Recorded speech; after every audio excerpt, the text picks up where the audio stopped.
What was important to me beginning to work on this, and Chris Terrio, who I wrote it with, you know, he and I began our conversations on the Rise of Skywalker, really asking ourselves, knowing everything we inherit, the 8 films that precede this one, what do we need to see? What do we want to see? What is the story that is being told in these, what would be 9 chapters? And how do we make it something that is both, you know, thrilling and also deeply emotional, both spectacle and also really intimate. That's like terrifying and also family friendly. Like we had all these things we had to balance, and it was really about just, you know, asking ourselves what delights us and what do we feel this movie should be. I think it's important for everyone to find their own theme in it. I will tell you that there are certain things that are hugely important to us, but when I think something is made that is made truthfully and you know, a film that storytellers are doing their work to tell, you know, something that is true to them, usually that film resonates, and it's amazing that how many themes you can find for yourself. But I will say that, you know, one key thing here, and this is true I think in all the Star Wars movies, is that the family that you choose, the people that you are with, you know, are really your true family, and that you are, you know, what your choices are. You know, you choose who you are, and I think there's something honest and profound and moving about that. You know, I think that everything that we did on this movie was about trying to embrace and acknowledge what had come before, and then at the same time be cognizant that we were making a movie that needs to work on its own terms. It needs to be a movie that makes you feel, you know, I think a lot of sequels or you know, the continuations of stories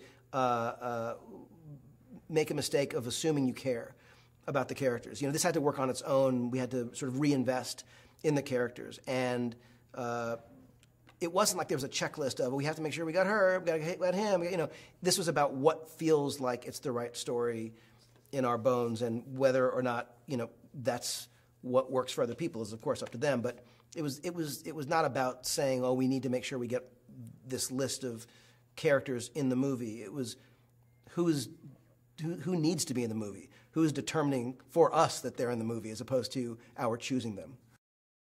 They're the greatest. I will say honestly that this cast is, I can only, how do I express it? I love these people who are in this movie. Like, I love them.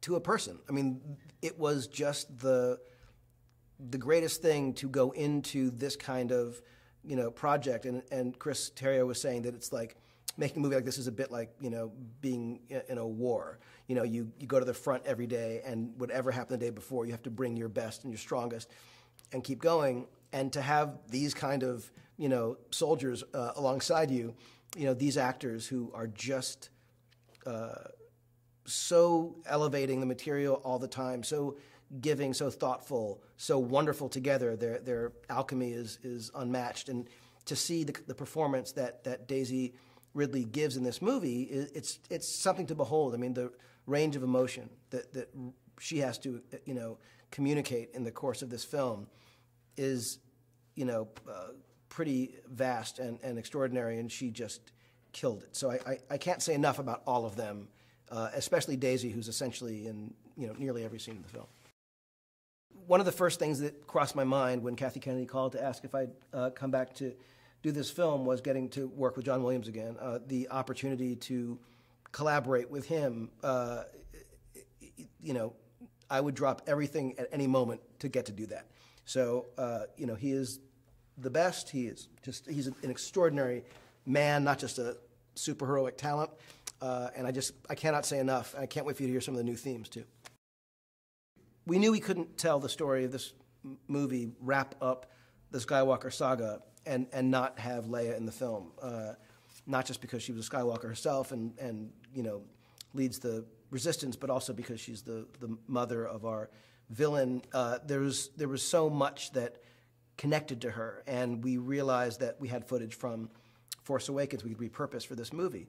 So we wrote scenes entirely around her, what we had shot, and we approached them very much like shooting, the other side of a scene with an actor that wasn't available. Meaning, sometimes in this film, Oscar couldn't be there on a certain day, or John couldn't, so we would shoot the other side of that scene.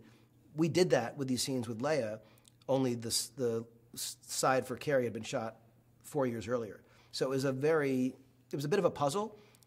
And had we had Carrie, of course, we would have done other things, additional things. But I think we're very lucky to have had the footage that we had to work with her. I mean, the thing that I'm proudest of isn't about me. It's about the work that this crew did. I can point to design and construction and painting and camera work, editorial, sound design, certainly the cast as well, performances everywhere I look in this movie.